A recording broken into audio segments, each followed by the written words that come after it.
आपका YouTube channel stock युक्ति में। इस चैनल में हम डिस्कस करते हैं कुछ ऐसी खबरें जो आम दर्शक, आम निवेशकों से थोड़ा दूर रहती हैं, उन तक नहीं पहुंच पाती। तो दोस्तों, खबर आ रही है मदरसर सुमी कंपनी से, जो ऑटो के पार्ट्स बनाती है। क्या पार्ट्स बनाती है? कुछ ब्रेक सिस्टम्स, ऑटो एक्सेलरी की कैटेगरी में ये कंपनी आती है। ठीक है, तो खबर बहुत ही अच्छी निकल कर आ रही है, और आएगी भी क्यों नहीं, क्योंकि अभी थोड़ी ही देर पहले हमने एक और वीडियो बनाई थी जिसमें हमने ऑटो सेक्टर का कंप्लीट एनालिसिस किया था, उनसे भी जुड़ी हुई खबर आ रही थी। तो हुआ क्या है दोस्तों कि मदरसर सुमी ने अभी आज ही अपने रिजल्ट पोस्ट किए, कल रिजल्ट पोस्ट किए थे ऑल्दो, और रिजल्ट्स मदरसर सुमी के शानदार आए हैं। इनका नेट प्रॉफिट दोस्तों 21% जंप कर गया है। पिछले साल जुलाई की ही तिमाही में ये 123 करोड़ के आसपास था, जो इस वक्त 148 करोड़ से भी अधिक हो चुका है इस तिमाही में। और ये जो हुआ है, ये पॉसिबिलिटी हुई है क्योंकि डिमांडेबल सेक्टर की रूरल डिमांड में इजाफा देखने को मिला है। ठीक है दोस्तों, तो ये तो हमारी खबर है, और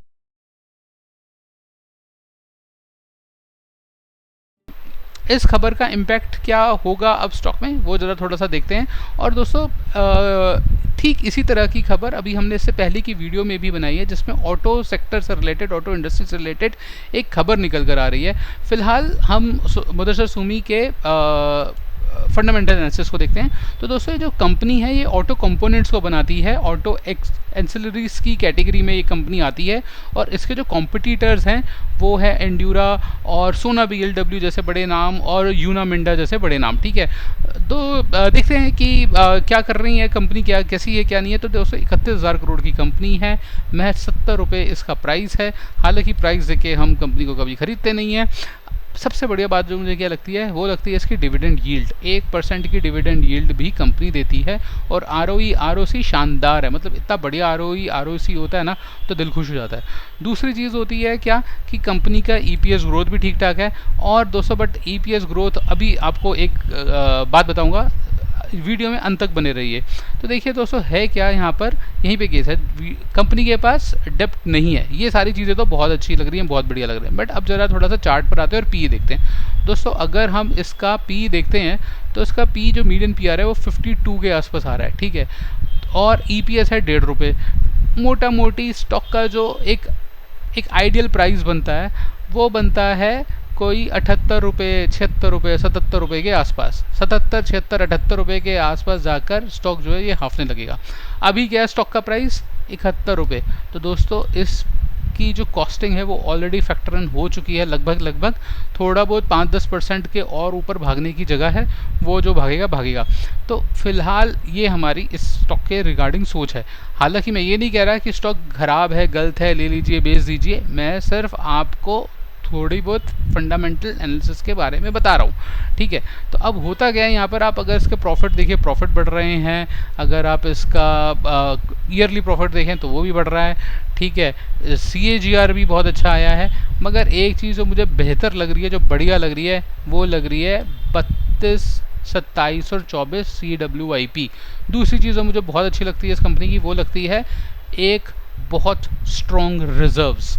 तो कंपनी के CWIP बढ़ रहे हैं, कंपनी के रिजर्व्स बढ़ रहे हैं, कंपनी की फिक्स एसेट्स भी बढ़ रही हैं। ठीक है, धीरे धीरे करके बढ़ रही है ना, ऐसी तो कंपनी अच्छी होती है। और उसके बाद प्रमोटर होल्डिंग भी काफ़ी स्ट्रॉन्ग है, और मतलब जो ओवरऑल जो स्ट्रॉन्ग हैंड्स की जो शेयर हैं वो बहुत ज़्यादा है, लगभग 89% के हैं। और मेरे को लगता है कि जो 10-11% जो इसमें दिखा रहे हैं, इसमें से भी एक बड़ी संख्या जो है वो स्ट्रॉन्ग हैंड्स की ही होगी। ठीक है, तो ये तो स्टॉक का फंडामेंटल एनालिसिस हो गया। बट अब थोड़ा सा चार्ट पे देखते हैं, चार्ट पे चलते हैं और देखते हैं कि क्या चल रहा है चार्ट पर। ठीक है, तो जब हम मदरसन सुमी के चार्ट पर चलते हैं दोस्तों, तो हम इस पर पाएंगे, तो दोस्तों इसके चार्ट पे जब हम चलते हैं तो हमें पता लगेगा कि भाई मदरसन सुमी का ये चार्ट कैसा चल रहा है। ठीक है, आज ये सिस्टम थोड़ा सा मेरा स्लो हो गया है, तो हम इसको डे की कैंडल में कन्वर्ट कर देते हैं। ठीक है, तो अब हम यहाँ पर देख पाएंगे दोस्तों कि ये जो है ना चार्ट, ये यहाँ पे थोड़ा करेक्ट हो रहा है, ठीक है। यहाँ से प्राइस जो है नीचे से करेक्ट हो रहा है और एक रेंज में था, बीच में अच्छे रिटर्न्स दिए थे, मगर उसके बाद से कोई जुलाई 20-21 के बाद से ये थोड़ा करेक्शन मोड में आ रहा है। मगर अगर हम इस चार्ट को वीकली कैंडल में करते हैं ना दोस्तों, तो एक बहुत बढ़िया चीज़ निकल कर आती है। क्या चीज़ सामने निकल कर आती है? वीकली कैंडल पर मैं इसको बंद कर देता हूँ और यहाँ पर हम देखते हैं, ठीक है। तो वीकली कैंडल पर यहाँ पर मुझको एक कर्व बनता हुआ नज़र आ रहा है, ठीक है। और अब जो रेजिस्टेंस था वो अब सपोर्ट बनता हुआ नज़र आ रहा है और वीकली कैंडल पे एक डोजी भी नज़र आई है और यहाँ से स्टॉक में डिमांड्स भी जनरेट होती हुई दिखाई दे रही हैं, ठीक है दोस्तों। अब मैं ये नहीं कह सकता है कि ये बढ़ेगा, चलेगा, गिरेगा, घटेगा। बाकी आप सब समझदार हैं, सब जानते हैं। इस स्टॉक को आप स्टडी कर सकते हैं। किसी भी तरह की बाइंग और सेल की रिकमेंडेशन नहीं है। हमने टारगेट भी बताया, हमने इसका स्टॉक का फेयर वैल्यू भी बताई। ध्यान रहिए, स्टॉक की RSI नीचे है, 60 से कम है, 50 पर जा रही है, तो फंसना मत। इंटरनेशनल सिचुएशन, जो बाहर के हालात हैं, बाहर के हालात घर के बाहर के नहीं, जो देश के इंटरनेशनली जो हालात हैं वो सही नहीं हैं।